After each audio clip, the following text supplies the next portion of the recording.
I hear you, Scott, but you're not quoting my argument. You're quoting someone else's. Mine is actually directly related to the voting power. Stand by, everyone. We got more to talk about. Yeah, it's my show. Hey everyone, welcome back to Pillarism. Have you ever played a board game with someone who starts changing the rules the second they realize they're losing? It's completely infuriating, but that is exactly how partisan gerrymandering works. Today, we are breaking down a heated CNN panel where Scott Jennings tries to brush off the blatant attempts to dilute black voting power in the South.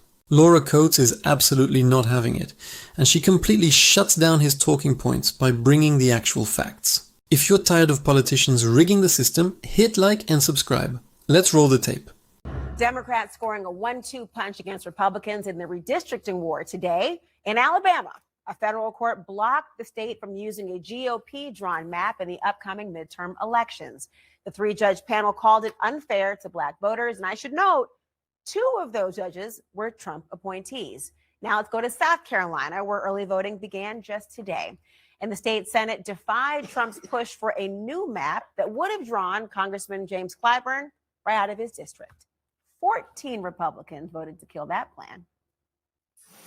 But I can no longer support passage of this bill for one simple reason. South Carolina citizens are going to the polls today. And neither my conscience nor my common sense will allow me to stop an election that is already underway.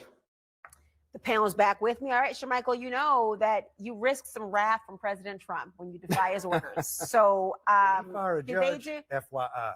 No, he cannot. No, not Article 3. But tell me what you think about the idea of the message they're sending by doing this. Yeah, look, South Carolina, I'm not surprised. I've known Congressman Clyburn for a very, very long time. I have great admiration for him. And he has built over decades relationships with Republicans in that state, including the governor. They like him. That stuff matters. You go to Alabama, the South, I'm a Southerner. There's a complicated history there with Black Americans and white Americans. But over time, political officials have built relationships with each other to try to make these systems work as best as possible. So despite the president's edict to move forward with gerrymandering, a lot of these officials are saying, wait a minute here, our relationships will continue beyond the Trump presidency. And I think many of the political leaders are looking at it through that lens and saying, perhaps this isn't the right approach, the ethical approach to disenfranchise our friends, even though we may politically disagree. That's the way I look at this. Well, that would give people a little bit more grace than I think we've seen, in the sense that some people are looking very short-sighted and thinking, you know what? Yes, maybe down the road, democracy will be questioned, but today I got to stay in office. I'm following Trump.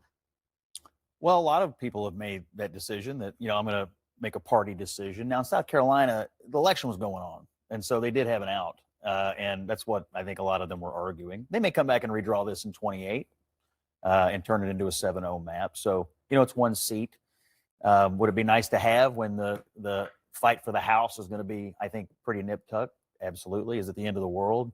No. Will it catch the president's attention that a bunch of Republican office holders in a state that he won by a bajillion points defied his views? And what's the consequence of that? Of course it will. Well, what happened in the state of Indiana? Where you had state senators who defied him on what they wanted to do there, and he took out several of them in the Indiana primary. Now, again, the election's going on in South Carolina, so this might get punted down the road, both in terms of dealing with those people and dealing with a new map. But, that's what's But Alabama was interesting, though, Scott. They didn't necessarily, the courts didn't have to rule the way they did. No. They're uber conservative judges there, and they decided to nevertheless, I wouldn't say that. In fact, let me read you a part. Let me read a part of this. Is they actually say, we cannot see our way clear to requiring Alabamians to cast their votes in the 2026 elections under a districting plan tainted by intentional race-based discrimination. They didn't necessarily have to worry about it at all. And frankly, the South Carolinians, they saw what happened in Indiana and acted anyway. Did that surprise you? Listen, I'm from the South, and there's a saying that God don't like ugly. And so I've heard that in a long time. My grandmother. Get back in church, okay? Get back in church. So you just said they weren't there in the last segment. So, okay, go ahead. Be where you are. So Rico can reach. Be where you are. Okay, nevertheless. No, so my point is there clearly are still some reasonable Republicans that are left in their party nationally and locally that objected to what has become sort of a heavy-handed approach from Trump and the Supreme Court to undermine Black political power all across the South. And, you know, there was a whispering campaign early on after the Voting Rights Act was dismantled that this is likely going to have, and I heard it from Congressman Figures, whose district is one in Alabama that they were trying to draw out, that this is going to backfire on them. And now we're seeing it actually backfire. Well, how about for Democrats? I want to hear your point, but I'm curious, as a strategist particularly, there had been a lot of concern and hope from Democratic voters that Democrats would play and meet fire with fire. But now that there is a more, let's call it tempered response in terms of South Carolina or Alabama through the courts, does this now disincentivize Democrats to fight that fire with fire by redrawing their maps? That was fire with fire 3 months ago. The clock has run out on all these primaries. People are already voting in almost every place. Scott was right about that. And in South Carolina, the old man in South Carolina who's been there a long time, Clyburn's brought a lot of money. And that money didn't go to just red places or blue places. It came to the whole state. And folks pretty much agree that the Democrats will take control of at least the House. And they know Clyburn to be in a position of power to bring all the money that he's always brought back to South Carolina. And Clyburn's old school.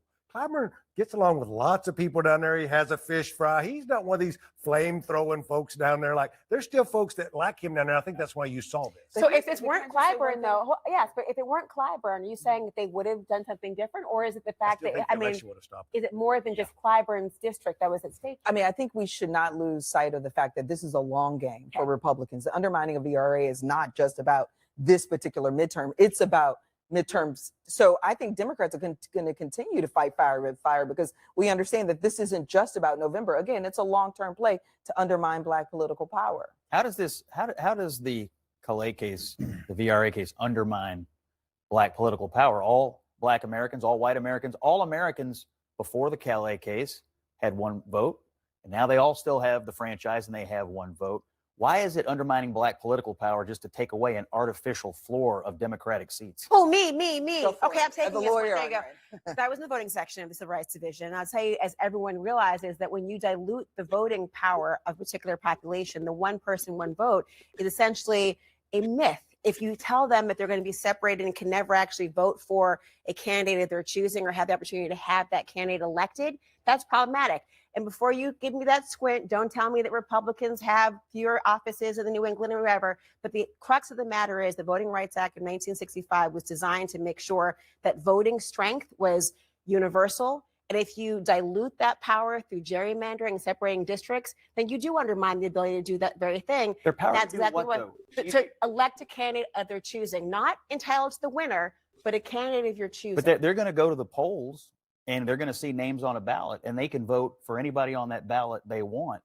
To me, the underpinning of your argument is Black political power must be aimed only at one political party. I think the conservative argument here is that Black voters, white voters, any voters in any community ought to expect out of both parties an argument, what's best for me as an individual American voter? Well, and your so to try to argument group people together and is- say you all are forced to vote for one kind of a candidate, aka Let's pause right there for a second.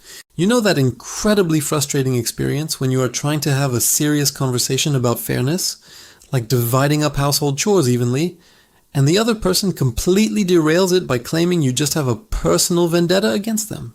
It is so exhausting, and it is exactly the kind of deflection Scott Jennings is pulling here. Instead of addressing the actual, factual reality of voting maps being rigged to strip away people's representation, he tries to flip the script. He frames a fundamental issue of civil rights and basic fairness as nothing more than a partisan team sport. It is a cynical tactic designed to make everyday voters tune out and lose sight of the real issue.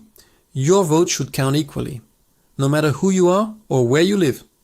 Let's get back to the panel and watch Laura Coates completely refuse to let him shift the goalposts. I hear you, Scott, but you're not quoting my argument. You're quoting someone else's. Mine is actually directly related to the voting power, and it's not about partisanship. You asked the question as to why and how it can undermine Black voting strength. If what you say is true, there would have been no reason to dissect Memphis in the way that it was. If what you say was true, there'd be no reason to gerrymander district with a goal towards what President Trump spoke about, trying to add particular numbers to one particular side. I think people universally do want one person, one vote to actually be the case. But with gerrymandering, that can't exist. Stand by, everyone. We got more to talk about. Yeah, it's my show. Last word. Next. Let's look at the bigger picture here. We aren't just talking about abstract lines on a map. We are talking about a deep, systemic effort to ensure that your voice matters less than a politician's job security. Think about it like this. Imagine you and your neighbors all chip in to buy a community lawnmower.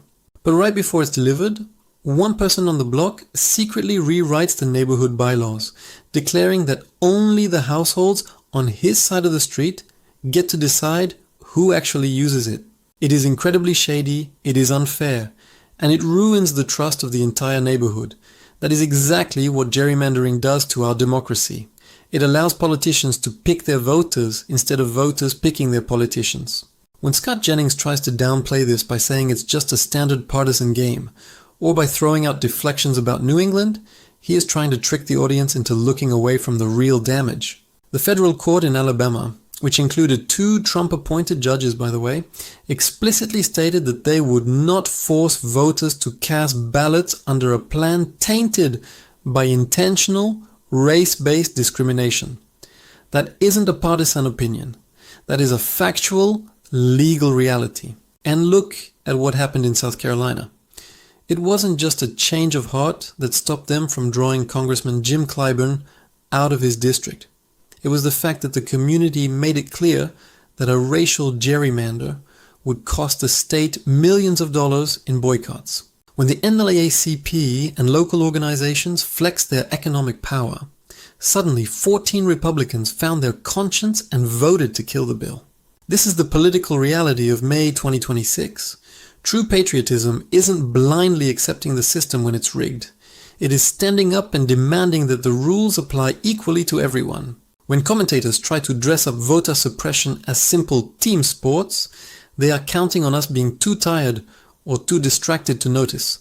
But the moment we stand grounded in the facts and demand true consistency, the entire grift falls apart. What do you think about Laura Coates holding the line here?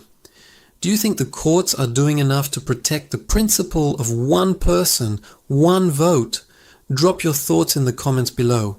Hit that like button and subscribe to Pillarism so we can keep breaking down the truth together. I'll catch you in the next one. Bye.